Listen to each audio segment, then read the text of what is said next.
Come back to that later, but for now, let's go back to Judy on the national desk. Wolf, we have some video we want to show you right now. Just a few minutes ago, Governor Bush in a Texas hotel suite with his wife, Laura. Let's listen in to some of this. You just happened to be calling when about 1, 2, 3, 4, 5,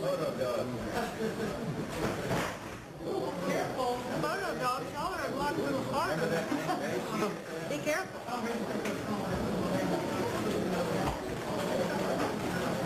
Yeah, good. Well, call me when you hear something.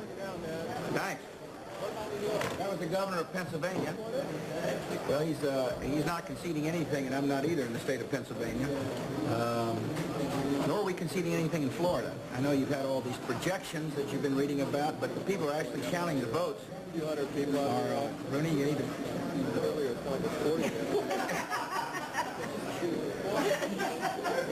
I had a strong statement to make. My man Bruni's technology went down the tubes on it. This was Governor Ridge calling.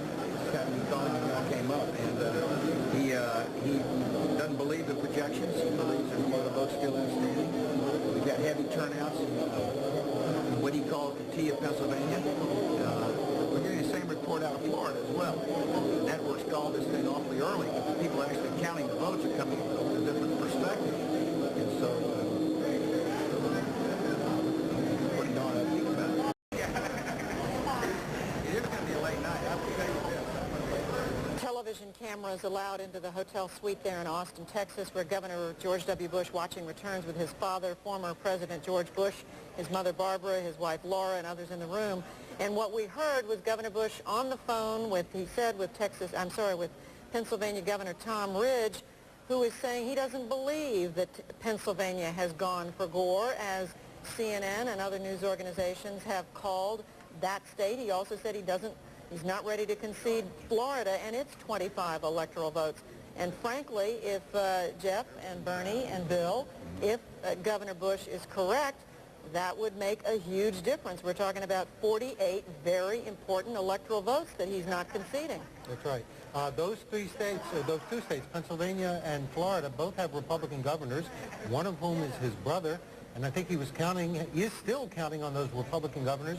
Tom Ridge in Pennsylvania, a very close friend of Governor Bush, and his brother in Florida, and for that matter in Michigan, he didn't mention that, but John Engler, one of his earliest supporters, all Republican governors, he's probably counting on them to deliver and to prove the networks wrong.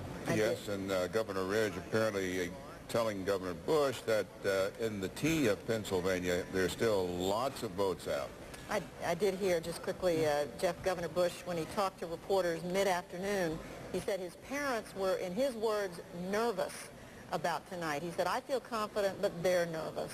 Well, I think if your parents were looking at you to be the first man since John Quincy Adams to succeed a father into the White House, you'd be nervous. I mean, you get nervous when your kid's in a high school play.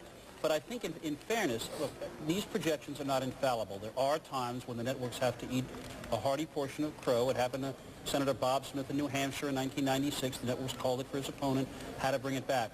But I think, Bill, and you're the maven on this one, that generally networks do not call unless they have a pretty high degree of assurance, correct? That is correct. We have a pretty high degree of assurance that Florida and Pennsylvania have gone for Al Gore.